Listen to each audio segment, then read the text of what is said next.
You are listening to episode 152 of the Peaceful Mind Podcast.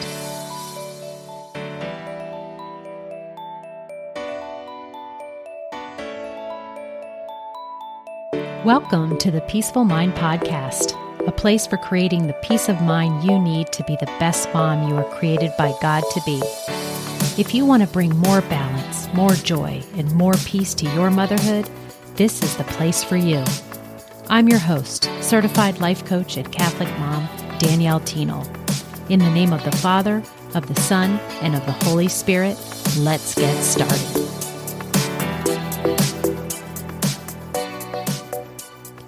Hi everyone, welcome back. Today we're going to talk about a subject that we moms are so familiar with. It's something that we probably think about and maybe even act upon every single day. And that is having a to-do list. We might not have a written to-do list, which I'm sure a lot of us do have one, but I know that we mentally always have a to-do list. And today I want to talk about tackling it. I want to talk about tackling it in the best way.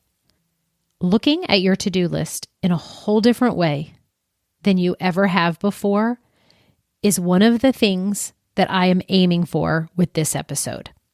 I want to offer a few insights and tips for you to finally have a better relationship with a to-do list.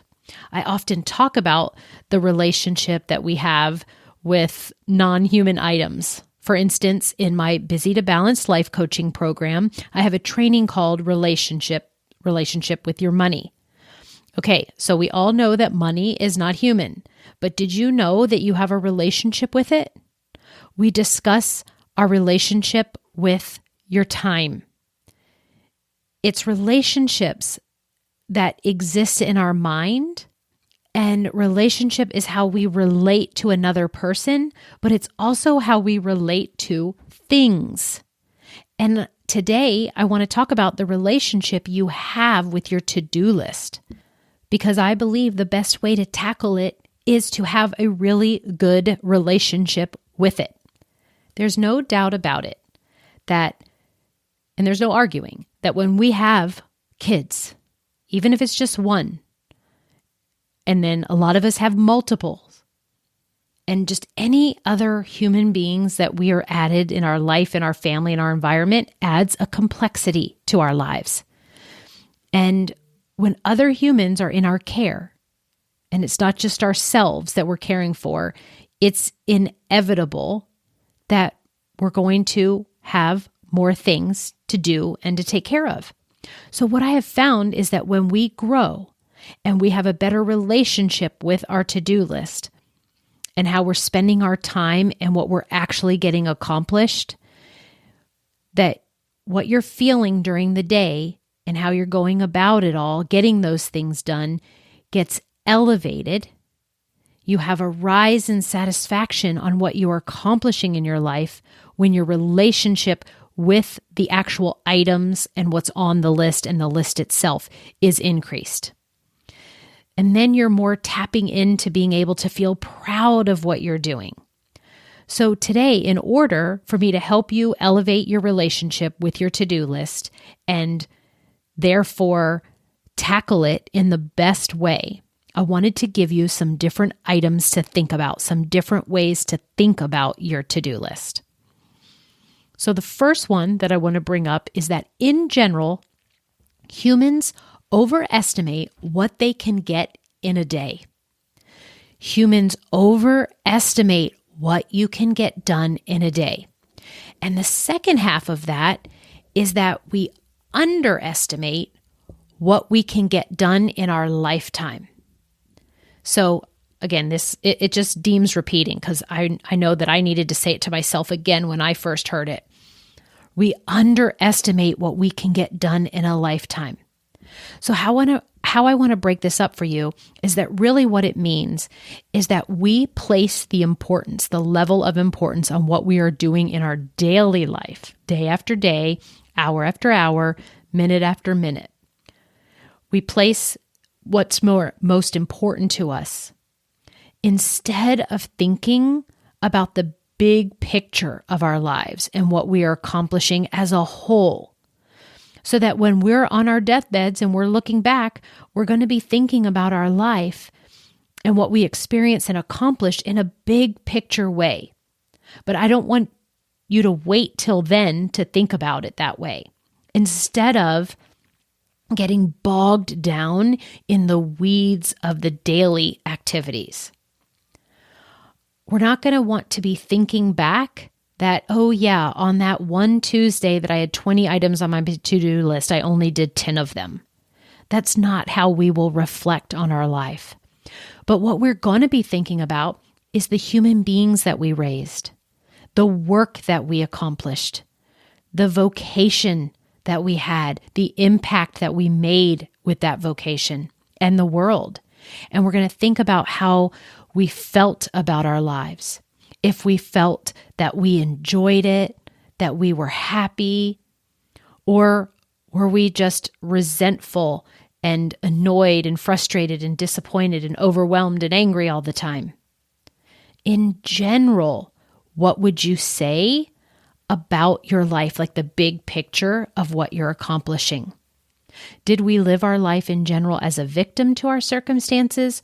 Or are we going to look back on our life and say, oh, we totally took what we were given and we just made the best of it. Some days we were on top of it and some days we just didn't get them all done. Did we make lemons out of lemonade when life dealt us some hard knocks? But notice that we won't be wondering if we did everything on our to-do list every day. That's just not what we will see as what mattered. So the first thing about this to-do list and the best way to tackle it is that I wanted to talk about that idea that we overestimate what we get done, what we can get done in a day. So let me back up and say that I love the idea of having a list. I love the idea of it being in front of me and that I can see all the things that was in my brain swirling around that I want to get done.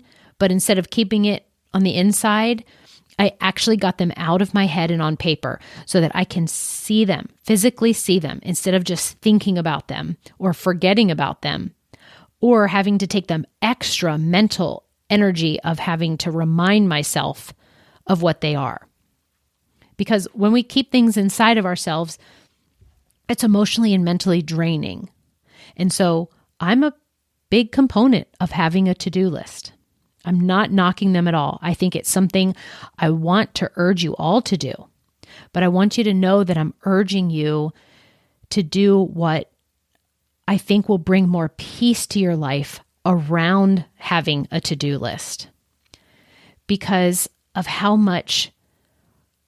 we want to stop that spinning and overwhelm that happens in our heads and how much it does help to get it out onto paper. And when we can get it out of our minds and on paper, we then have the rest of the day to have something to guide us, to keep us on track, because distractions will happen or we'll be filling our mind with new things to think about. And so then you have that reference point. Because when more thoughts come and overwhelm us and take up our time and more circumstances pop up, our brain gets so crowded with thoughts and even the thoughts of other people who we meet throughout the day and talk to them and that they offer us. So we can refer back to that list and see it as a reminder. Oh yes, I decided that this is what was important for me to do today. However, think about the first notion I told you about, overestimating what we do in a day. This is another thing that I want to offer you about your to-do list. And that is that we overestimate what we do in the day, and then we talk about getting it out of our head, right? So when we write it down and write down our list, then what happens? What I see that happens with all of the moms that I talk to, and I saw it in myself, I just have so much awareness around it now, that we make an exhaustible long list that really isn't doable in a day for a human being. It's overestimating our capacity to do more. I mean, yes, there are those days where we do get it all done, But if you really think of it as a whole, isn't it more that we're left at the end of the day with things to do on our list than more of those days where we do get it all done? There are going to be some days when you do have the energy for it.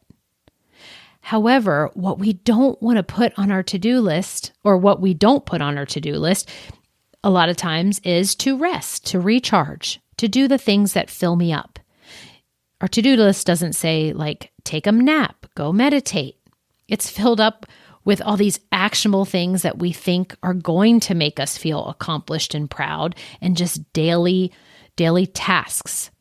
But when we overestimate and put a whole bunch of things on our list, what happens is we figure out at some point that we can't, and then we don't get it all done, and then we see that it's not happening. And the real truth is because we're not superhuman, but we don't think about that. We just beat ourselves up and are mad at ourselves at the end of the day and feel defeated because we're like, yeah, I didn't get everything done, and I should have.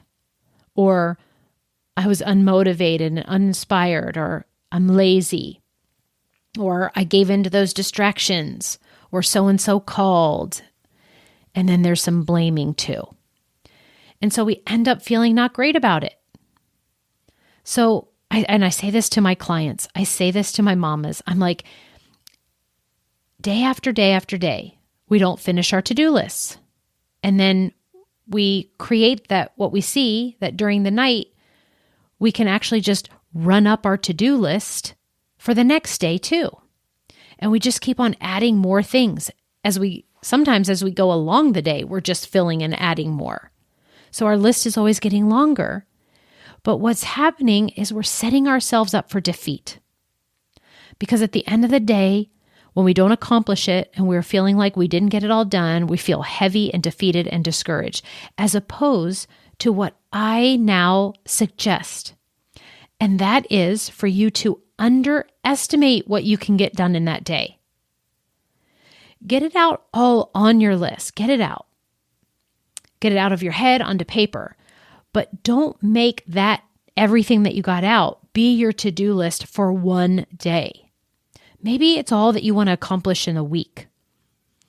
Or get an exhaustive list out of your head because that's so helpful, but then just choose maybe, 5 items on your list and have that be your day's to-do list and see if you can get that done.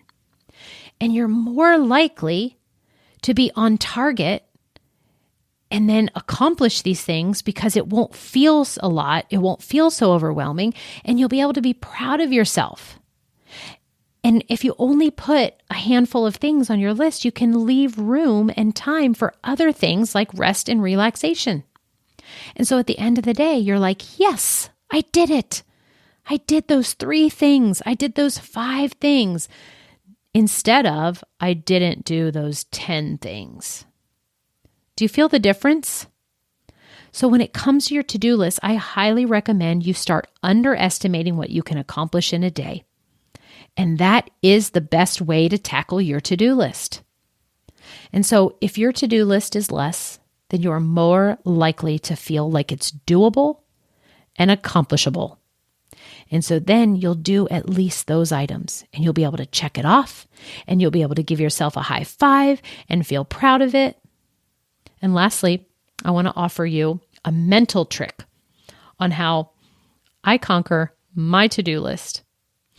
And that is, I don't call it a to-do list. I call it a to-done list. That's right. It's a little twist, but this is a great mental hack, a great tip I have for you. This is why I just repeatedly say our brain is so powerful. So what I'd like you to do is start writing your items on your to-done list. So you write them down in the past tense in a way whereas you're putting down that they've already been completed. They're already the items that you want done in the past tense as if you have completed. So for example, you could say packages sent instead of go to the post office. So if we talk about like laundry, if we want to get some laundry done that day, you could write down 2 loads of laundry washed, folded, and put away instead of just saying laundry. What this does is it puts your brain already thinking as if the item is done. And brains love to be given direction and tasks. And remember, what we think about turns into our results. Our thoughts are that powerful. Our thoughts turn to things. And this is why visualization is also a powerful exercise. This is why, like when we have vision boards, it's because you get into the feeling of already having that item, or it's a good reminder. You visualize the end results that you want. And this, in turn, the way your brain interprets it, and so it tricks your body and brain into those feelings already just by thinking of it done. So to recap, what the best way is to tackle your to-do list is to stop carrying around your to-do list mentally and instead get it out of your head and onto paper.